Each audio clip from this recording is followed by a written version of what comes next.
안녕하세요. 요즘 파주의 임현주. 이상원입니다.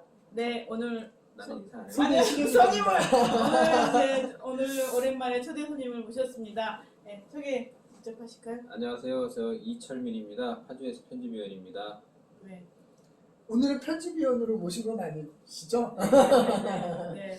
오늘은 이번 호에 그 지뢰 관련해서 특집으로 이제 기사를 썼는데요.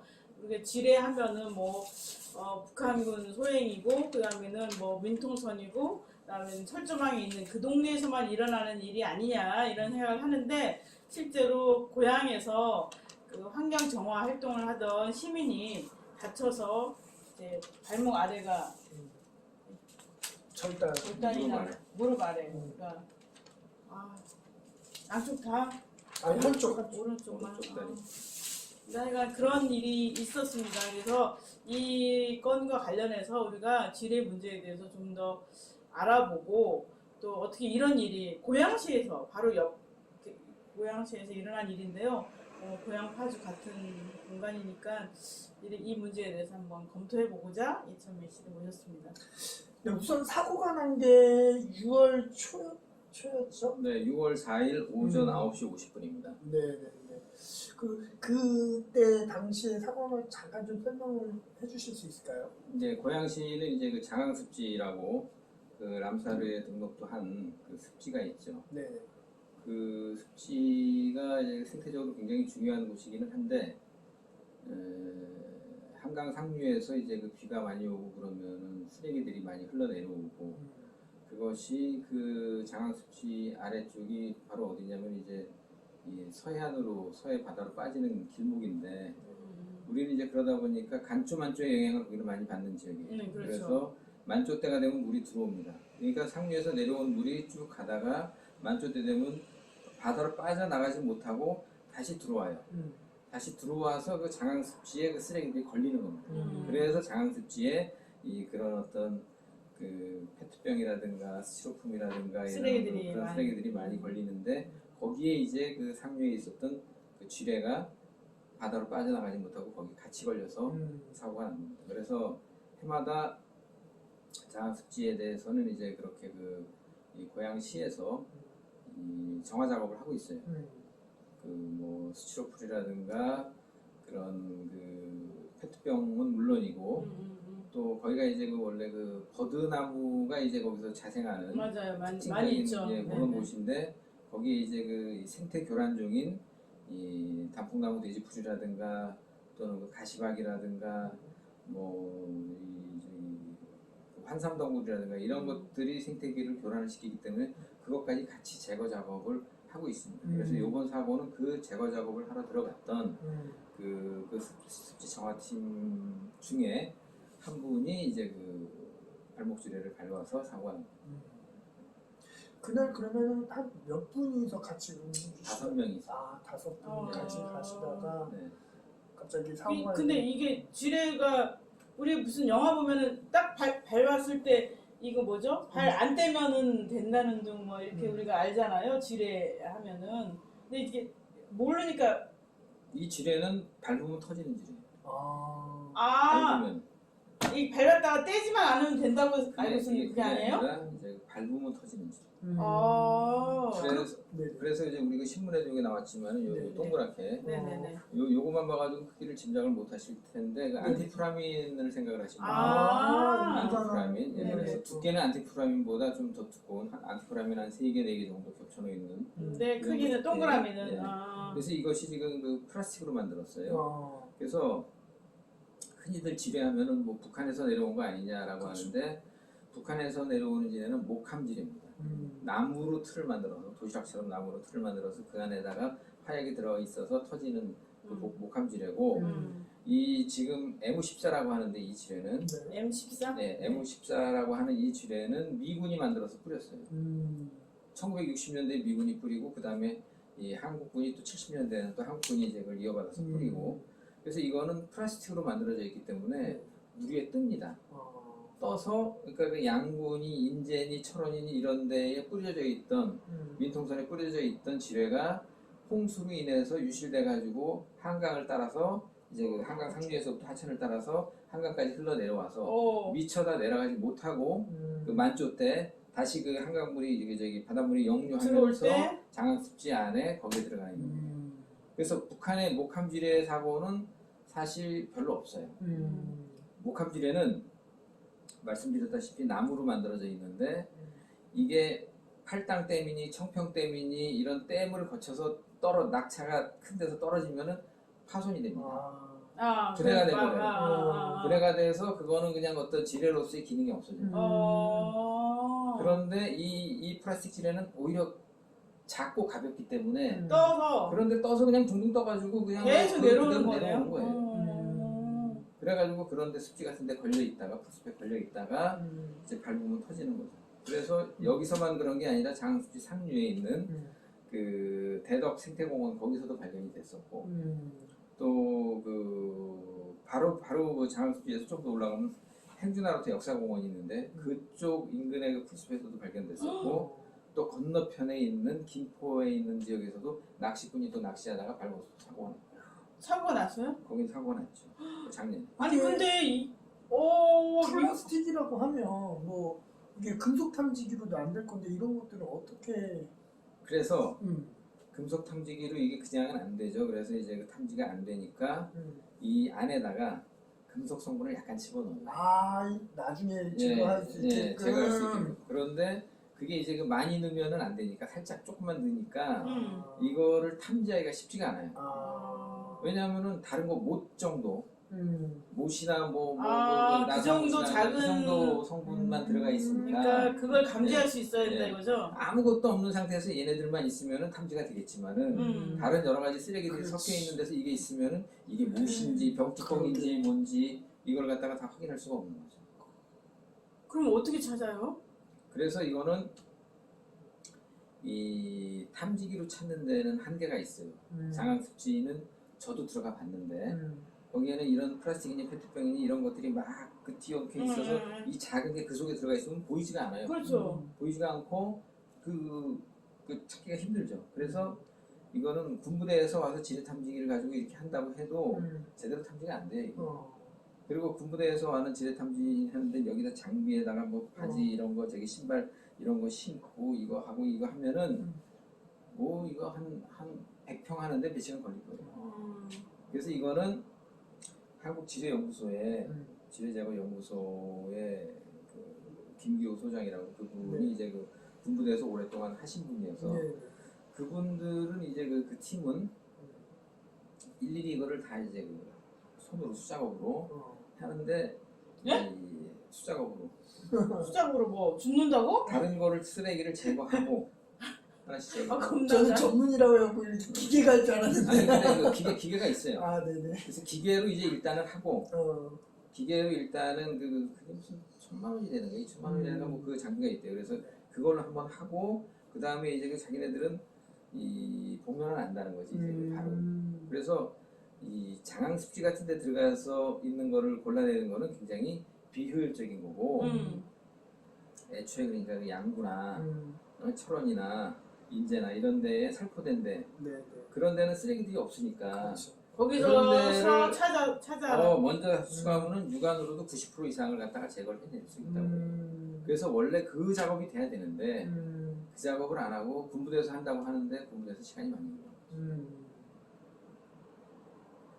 그러니까 우리는 지뢰하면 북한군 소행이고, 난 목함 지뢰고, 뭐 영화에 나온 것처럼 밟아서 바로 터지는 게 아니라 이렇게 어떻게 뭐 버티고 무슨 난리를 쳐서 하여간 뭐 그런 굿즈를 할 수도 있고 이런 생각을 하잖아요. 그리고 민통선 안에만 있고, 근데 이게 지금 막 장항습지에 오고 막 지난번에는 남한산성에서도 터졌다 뭐 이런 얘기도 있고 막 그러는데, 야 이거. 근데 이게 다 거꾸로 미군과 한국군이 뿌린 거고, 그렇죠. 그다음에는 덩둥둥 떠내려오는 거고, 지금도 지뢰가 제거되어 있지 않고. 어쨌든 6월 4일 날 한 5분이 네. 그 장항습지에 그 환경 정비하러 들어가셨다가 들어가셔서 좀 오래 걸렸나요? 사고 시간이? 청소를 이제 하다가 걸렸는 거죠? 그러니까 뭐 1시간 단위로 이제 한 타임 하고 좀 쉬고 또 한 타임 하고 하는데 한 타임 하고 나서 아. 쉬고 이제 물 좀 마시고 그리고 이제 그 다음 타임에 들어갔다가 바로 사고 나는 거죠. 그렇죠. 사고가 발생하고 바로 119가 네, 와. 바로 이제 그거는 연락을 해서 119가 이제 왔죠. 와서 우선은 이 응급 조치를 하고 그리고 저기 고양 종합운동장으로 가서 거기서 헬기를 타고 이제 의정부 성모병원으로 간 거예요. 아, 의정부 왜 굴로 가야 되는 이유가 있나요? 아니, 가까운 여기 병원들 많이 있는데. 아마 국가고 그게 그 이제 헬기 타고 그쪽에다가 이제 그 경기도 이쪽 경기 북부 지역에 그런 그 사고 제일 먼저 하는 데가 이제 그 의정부로 알고 있어요. 의정부 성모병원이 그런 시스템이 돼 있는 거예요. 그러면은 그 사고 즉시 이렇게 절단이 된 건가요? 그게 다시 이렇게 뭐 접합이나 이런 건 불가능한 건가요? 전혀 불가능합니다. 아, 왜냐하면은 이 발로 밟았을 때 네.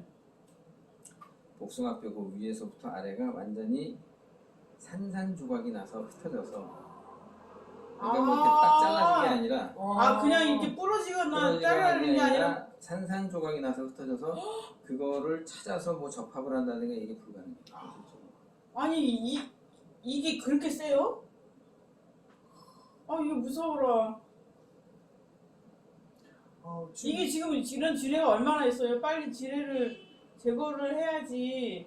그 간간히 민통선에서 산나물 캐다가 뭐 한 할머니 있고 막 이런 거 종종 듣잖아요. 그러니까 민통선에서는 해마다 사고가 나오죠. 네.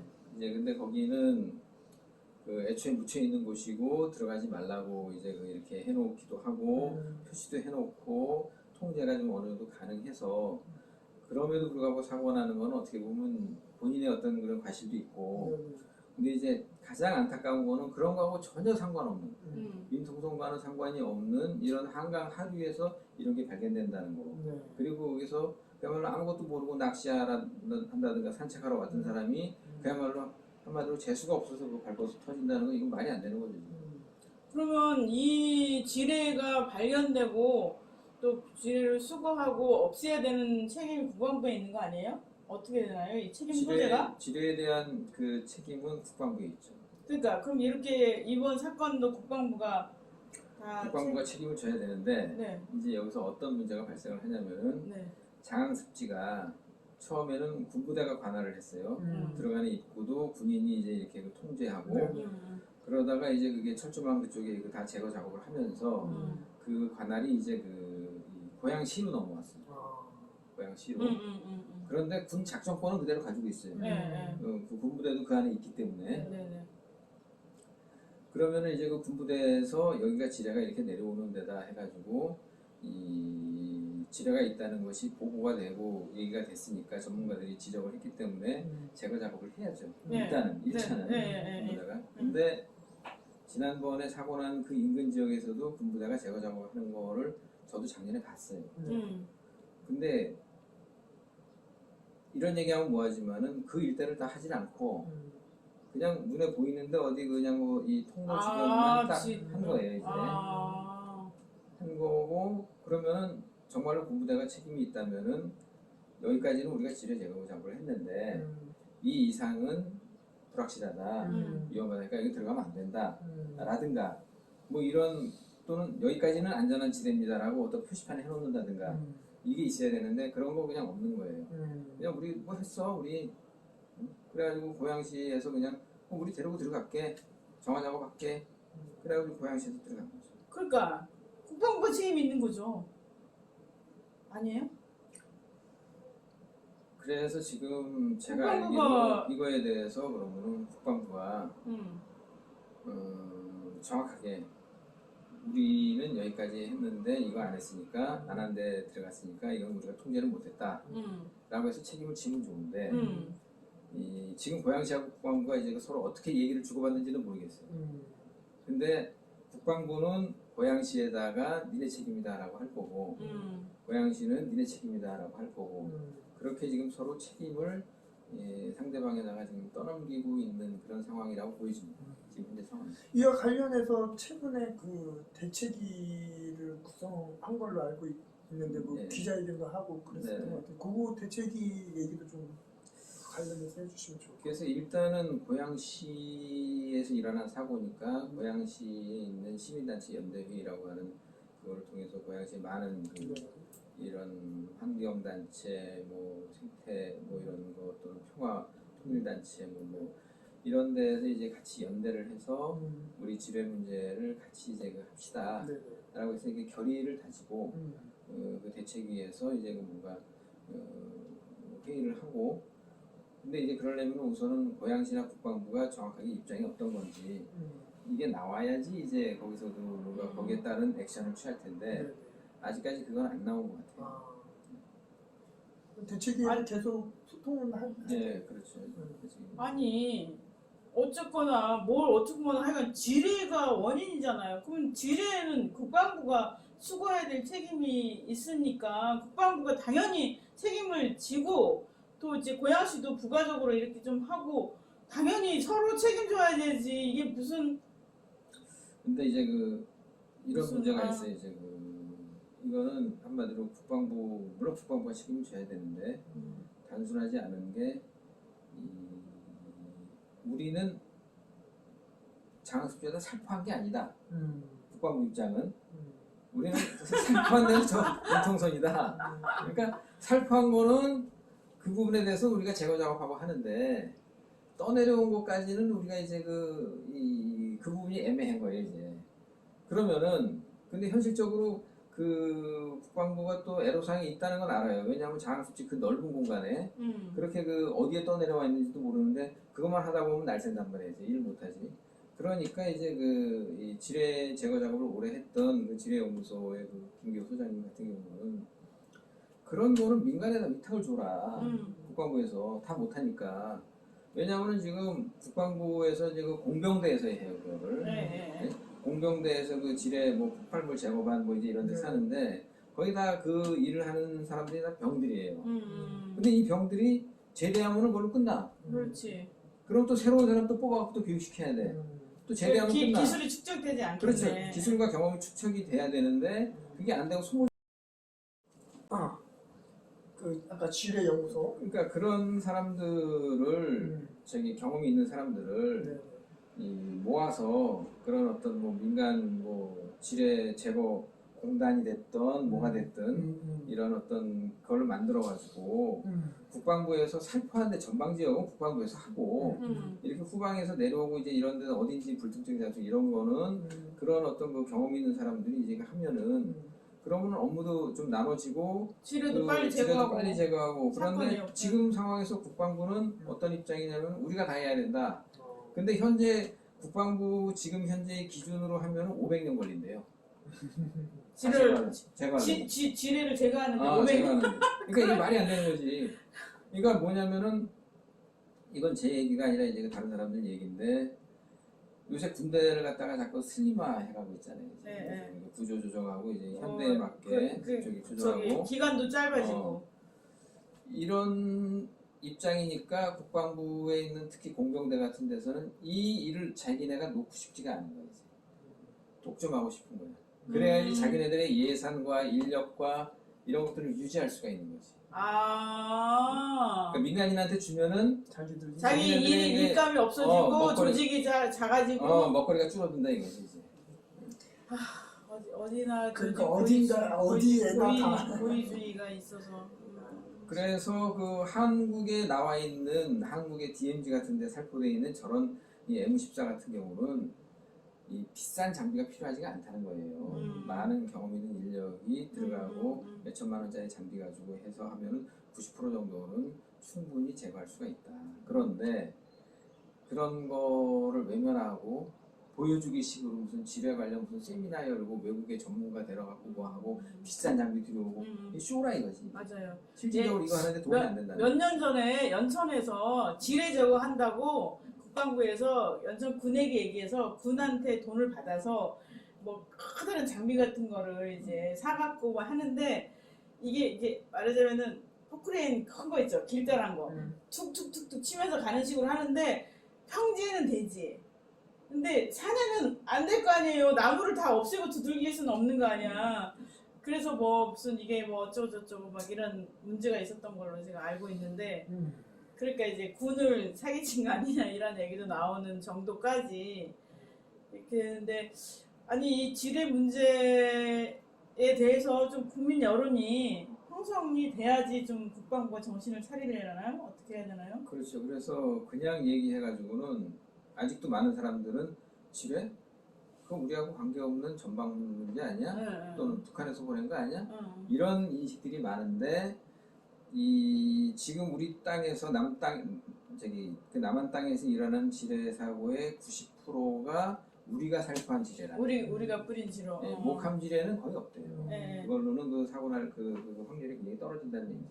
그래서 이거는 군부대에다가 얘기하면은 지난번에 그 김포에서 나온 것도 이 담당 그 지뢰용소 소장은 저거는 상처 부위나 이런 걸 보니까 위력을 보니까 이거는 M14다. 근데 군부대에서는 그냥 그 북한 뭐 목함지뢰다 이런 식으로 이제 흘렸다는 얘기예요. 아, 자기네 책임을 회피하기 회피하는 위해서. 그래서 이거는 그냥 얘기해서는 귀천에도 안 들으니까 국회에서 이거는 법제화해야 된다.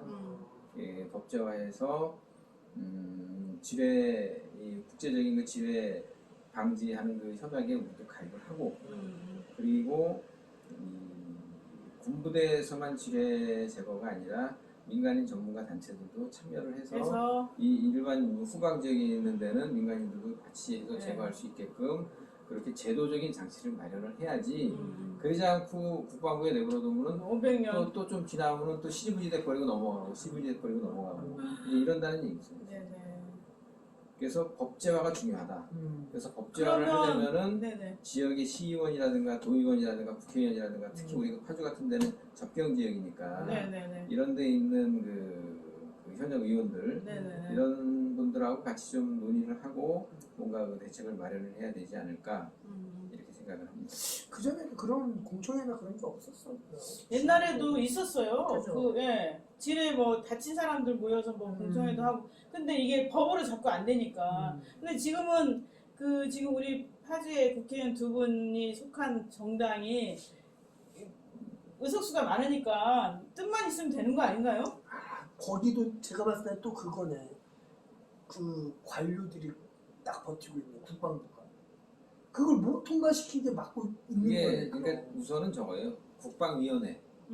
국회는 이제 각각 위원회가 그쵸. 있잖아요. 네, 뭐 국방위원회. 무슨 위원회 있는데 우선은 국방위원회에서 여기에 관심을 가지고 이런 법제화하는데 이제 나서도록 우리가 그러니까 그러면 이제 국방위원회가 누가 있는지 어떤 국회의원들이 있는지 그거부터 좀 파악을 해가지고 그쪽에다가 우선은 자꾸 이야기를 하고 압력을 넣거나 뭐 제기를 하고 그래야 될 것 같습니다. 아, 네네. 그러면 대책위가 앞으로 그런 활동도 하게 되는 건가요? 이제 뭐 시작한 지 얼마 안 됐으니까 이제 그런 쪽으로 방향을 잡고 나가야죠. 네네네.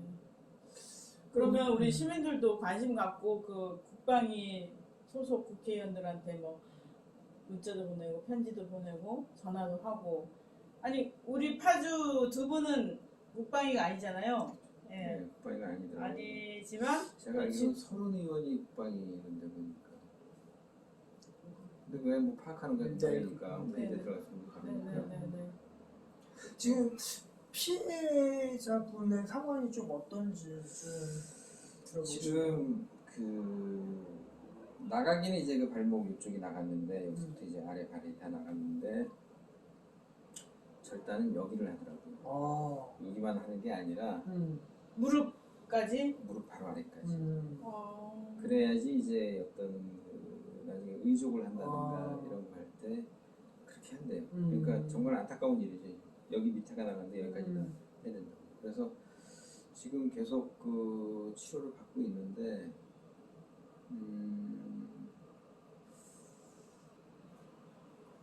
우선은 통증 때문에 굉장히 힘들어하고 처음에 사고 났을 때는 너무 통증이 힘들어가지고 고통스러워서 차라리 나를 어떻게 해달라 라고 할 정도로 통증이 심하고 그리고 이제 그 멀쩡한 사람이 갑자기 자기 다리 하나가 이렇게 나갔으니까 정신적 트라우마도 네. 심하고. 그게 엄청 크다고 그러더라고요. 네. 그 부재가 그래. 그래서 지금 일단은 심겹게 투병을 하고 있어요. 하고 있는데 지금 간호사실에 전화를 제가 좀 전에 했는데 왜냐면 뭐 다시 수술을 하니 어쩌니 그런 얘기가 있어서 그 자세한 내용 좀 알려달라고 하니까 지금 알려준다고 그러고 아직 전화가 안 오네 지금. 그 수술 경과가 안 좋은 건가요? 글쎄 어떻게? 현재까지 속단할 수 없어요. 처음에 수술을 했을 때 이후에 중환자실에 있다가 이제 좀 나아져서 일반 병동으로 옮겼는데 네. 지금 면회가 전혀 안 되니까 그렇지. 의정부성모병원은 면회가 전혀 안 돼요. 코로나 때문에 지금 병원들이 다 면회가 안 되고. 그러면은 지금 그 환자랑 연락이 안 되는 거예요? 그러면 이제 그저께까지는 통화가 됐어요. 예. 그저께까지 통화됐는데 지금은 또 통화가 안 돼요. 통화가 안 되고 그래서 이제 그 간호사실을 통해서 물어보고 있는데 지금 간호사실에서 지금 답이 안 와가지고. 본인 스스로도 그런 상황 자체가 그렇죠. 이게 우리가 민통선에 들어간 것도 아니고 그냥 한강 하구에 이제 이런데 뭐 좋은 일 한다고 네, 정화 작업 한다고 한다고. 하고 뭐 거기 뭐 생태계 복원이 어쩌니 해가지고 말똥개가 뭐 이렇게 어쩌고 그러고 구경하고 이런 상태에서 갑자기 지뢰 사고를 당해서 그런 일이 생겼으니 얼마나 정신적으로 충격이 크겠습니까? 근데 문제는 이런 일이 우리한테도 일어날 수 있다는 거죠. 가능성이 있다는 거죠. 남의 문제가 아니라는 거죠. 네. 그래서 뭐 암살을 습지로 등록되면 뭐랍니까?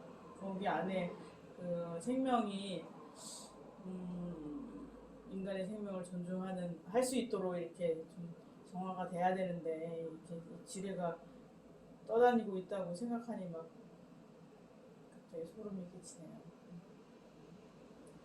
네, 그러면은 그 시민 여러분들에게 이 지뢰를 너무 모르고 다 북한 지뢰로만 생각하고 있는 시민들이 많을 텐데 시민 여러분에게 한번 각성하시라는 말씀하고 정리하도록 하겠습니다. 예, 지금 그 신문에 이제 가끔 신문이나 TV를 통해서 나오는 지뢰 사고의 90% 이상은 미군과 우리 군이 뿌린 M14 발목 지뢰입니다. 그리고 이것이 민통선 전방 지역에 살포된 데서 가만히 있는 게 아니라 이 작고 가볍기 때문에 비가 오거나 이제 그 여름 장마철에 흘러내려서 한강 하류, 임진강 하류로 이제 흘러내려와서 이 낚시하거나 물놀이하거나 산책을 하거나 이런 분들한테 영향을 미칠 수가 있다는 거. 한마디로 지뢰에 대한 위험은 이 전방에만 있는 게 아니라 후방에 있는 모든 시민들한테도 있다는 거를 이번 기회에 다시 한번 좀 생각을 하시고 거기에 대해서 근본적인 대책을 세울 수 있도록 관심과 협조를 부탁드리겠습니다. 감사합니다. 네, 오늘 이렇게 나와주셔서 너무 감사드리고 나중에 그 피해자분 이렇게 되는 거랑 그리고 또 다른 분 대책이 활동 보고 해주실 때 있으면 다시 한번 잘 해주셔서 얘기 나눠주세요. 그리고 시민들도 같이 무슨 청원을 한다든가 뭐 이렇게 좀 같이 움직여서 여론이 형성되면 좋겠습니다. 국방부가 정신을 차려야 될 것 같고요. 네. 그래요. 오늘은 여기까지 할까요? 네. 감사합니다. 감사합니다.